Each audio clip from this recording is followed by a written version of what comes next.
And నిన్న మొన్న చూశాను నేను భోగాపురం ఎయిర్పోర్ట్ గురించి సిగ్గు లేకుండా సెంట్రల్ మినిస్టర్ రామ్మోహన్ రావు గారు, అచ్చెన్నాయుడు వీళ్ళందరూ కూడా చంద్రబాబు నాయుడు కృషి చేశాడంట. ఏం కృషి చేశాడు నాయన? ఎన్నికలు ఉన్నాయంటే నెల ముందర రాయేయటమా? ఇలాంటి రాళ్ళు రాష్ట్రం మొత్తం వేశాడు. ఏ రోజు ఏ రాయికి పనిచేయలేదు.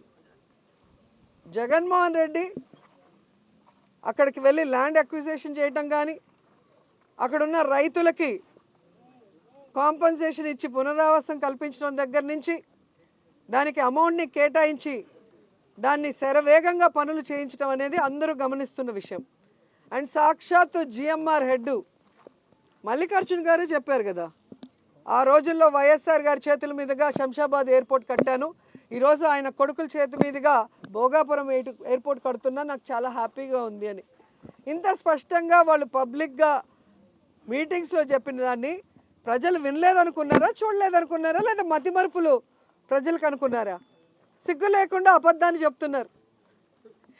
ఇదే రామ్మోహన్ గారిని నేను సూటిగా ప్రశ్నిస్తున్నా, మీకు దమ్ము ధైర్యం ఉంటే ఆల్రెడీ చంద్రబాబు నాయుడు అదే సమయంలో నెల్లూరులోను కుప్పంలో కూడా ఎయిర్పోర్ట్ కడతానని రాయేశాడు కదా, మరి భోగాపురం కట్టగలిగిన వాళ్ళు ఎందుకు ఇవి కట్టలేకపోయారు? మీ అబద్ధాలు నమ్మటానికి ఎవ్వరు లేరు. మీరు నిరూపించుకోవాలి అంటే ఈ నెల్లూరులో ఎయిర్పోర్టు, కుప్పంలో ఎయిర్పోర్టు మీ చంద్రబాబు నాయుడు స్టోన్ వేశాడు కదా 2019లో, దాన్ని పూర్తి చేసి చూపించండి. ఈ రామ్మోహన్ రావు కేవలం మైకుల ముందు మాట్లాడటానికి తప్ప పనిచేయడానికి పనికిరాడు అని నేషనల్ మీడియానే ఏ విధంగా గడ్డి పెట్టిందో మీరు చూశారు. మొత్తం దేశంలోనే మన రాష్ట్ర పరువుని ఈ మంత్రి గారు ఎలా తీశారో అందరూ చూశారు. ఇంకా సిగ్గు లేకుండా ఆయన అబద్ధాలు మాట్లాడుకుంటుంటే ఇలాంటి వాళ్ళని ఏం చేయాలో అర్థం కావట్లేదు.